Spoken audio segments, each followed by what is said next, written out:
제가 곱하기에 대해서 많이 얘기하고 많은 분들이 곱하기에 대해서 얘기해요. 나누기에 대해서 잘 얘기를 안 해요. 왜? 이건 뭔가 막 별다른 방법이 없는 것 같고 이렇게 생각하시는 분들이 많은데, 나누기는 그냥 뭐냐면 곱셈의 역연산이다. 그리고 또 그게 나누기의 정의이기도 해요.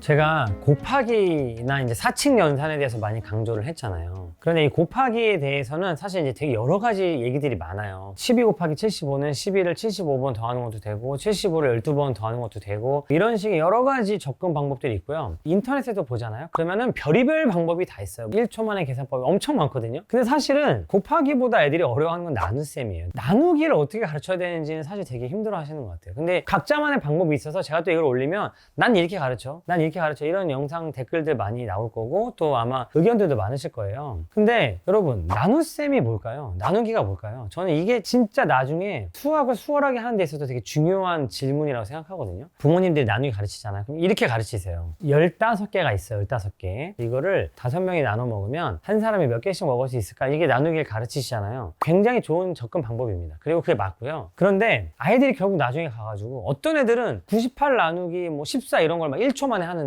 이렇게 세로셈 같이 안 하면은 나누기를 아예 손도 못 댄 애들이 있어요. 근데 이게 어디서 차이가 나냐면 진짜 딱 하나인데요. 나누기가 곱하기의 정반대라는 걸 알고 활용하느냐, 활용하지 못하느냐가 저는 굉장히 중요하다고 생각합니다. 그리고 또 그게 나누기의 정의이기도 해요. 저는 그래서 아이들한테 수업 시간에 항상 맨날 강조하는 게 나누기가 나오잖아요. 얘들아, 9 나누기 3은 무슨 뜻이니? 애들이 다 같이 복창을 하게 만들어요. 3에 얼마를 곱하면 9가 되니? 저는 이게 진짜 핵심이라고 생각하거든요. 그러니까 무슨 얘기냐면 제가 이렇게 얘기해요. 얘들아, 85 나누기 17 해봐. 그럼 애들이 85 나누기 17을 뭐 어떻게 해야 돼? 막 난리가 나요. 못하는 애도 있고. 근데 어떤 애 1초만 대답한단 말이에요. 도대체 어떻게 하는 걸까요? 근데 이거를 우리가 메타인지를 발휘해서 조금 더 쉬운 영역으로 가면은 되게 쉽게 생각해낼 수가 있습니다. 애들한테 물어보세요. 8 나누기 2는 얼마니? 그럼 애들이 다 4라고 그래요. 그래서 왜 그렇게 생각했어? 어떻게 그렇게 되는데 물어보잖아요? 그럼 애들이 거의 똑같이 대답하거든요. 2 곱하기 4는 8이니까요. 애들도 다 알고 있는 거예요. 12 나누기 6은 얼마니? 2요. 왜?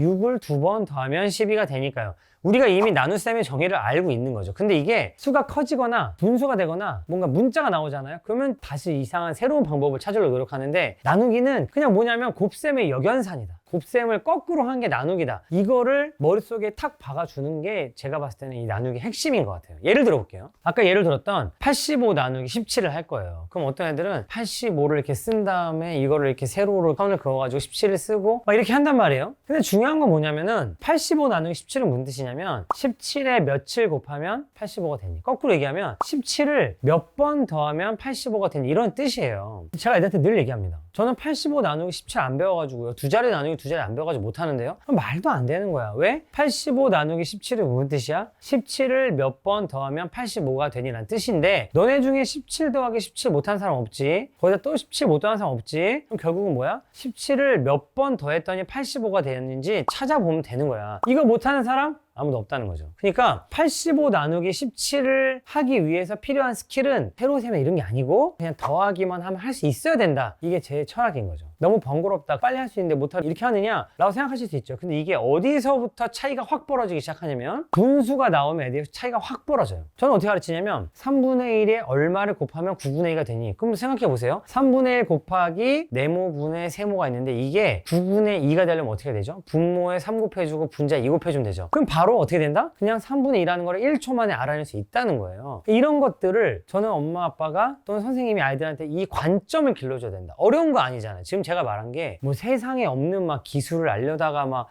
이렇게 하면 됩니다 이렇게 알려드리는 게 아니고, 이 관점, 네모 나누기 세모가 무슨 뜻이니? 세모에 얼마를 곱하면 네모가 되느냐, 이거를 그대로 분수가 나왔을 때, 소수가 나왔을 때, 문자가 나왔을 때 똑같이 써먹으면 된다. 저는 이런 얘기를 하고 싶은 거예요. 근데 이런 관점을 가지잖아요. 그럼 되게 어려워 보이는 것들을 애들이 쉽게 해낼 수 있다는 거죠. 예를 들면 387 나누기 129 해봐. 그럼 애들이 387 나누기 129 이거 어떻게 하지? 저는 세 자리 나누기 안 배웠는데 이걸 어떻게 하면 좋을까? 하지만 이걸 똑바로 알고 있는 애들은 나누기를 세 자리 나누기 세 자리 안 배워도 그냥 할 수 있다는 거죠. 왜? 잠깐만, 387 나누기 129는 129를 몇 번 더 하면 387이 되지? 3번. 그렇지, 그럼 3이네요. 할 수 있다는 거예요. 이게 나머지가 좀 있어도 충분히 이런 관점으로 접근하면 할 수 있습니다. 더 해볼까요? 2 나누기 4분의 1. 2 나누기 4분의 1 어떻게 되죠? 2 곱하기 역수 곱해서 이게 아니고 4분의 1 토막이 몇 개 있으면 2개가 되니? 8개네. 왜? 4분의 1 토막이 4개 있으면 1개가 되고 그게 2개 있어야 2가 되니까 8개네. 그러니까 4분의 1 나누기 2분의 1은 8. 이런 식의 접근 방법이 있는 아이들이 수학을 굉장히 쉽게 접한다는 거예요. 제가 곱하기에 대해서 많이 얘기하고 많은 분들이 곱하기에 대해서 얘기해요. 나누기에 대해서 잘 얘기를 안 해요. 왜? 이건 뭔가 뭐 별다른 방법이 없는 것 같고 다른 애들은 또 이렇게 그냥 세로셈 해가지고 하면 되지 않겠냐 이렇게 생각하시는 분들이 많은데 나눗셈 따로 가르치려고 애쓰지 마시고 나눗셈은 곱하기의 거꾸로다. 3 나누기 1은 1에 얼마를 곱하면 3이 되느냐. 100 나누기 20은 무슨 뜻이냐면 20을 몇 번 더하면 즉 20에 며칠 곱하면 100이 되느냐 이거를 알려주시는 게 저는 나누기 끝이라고 저는 생각합니다.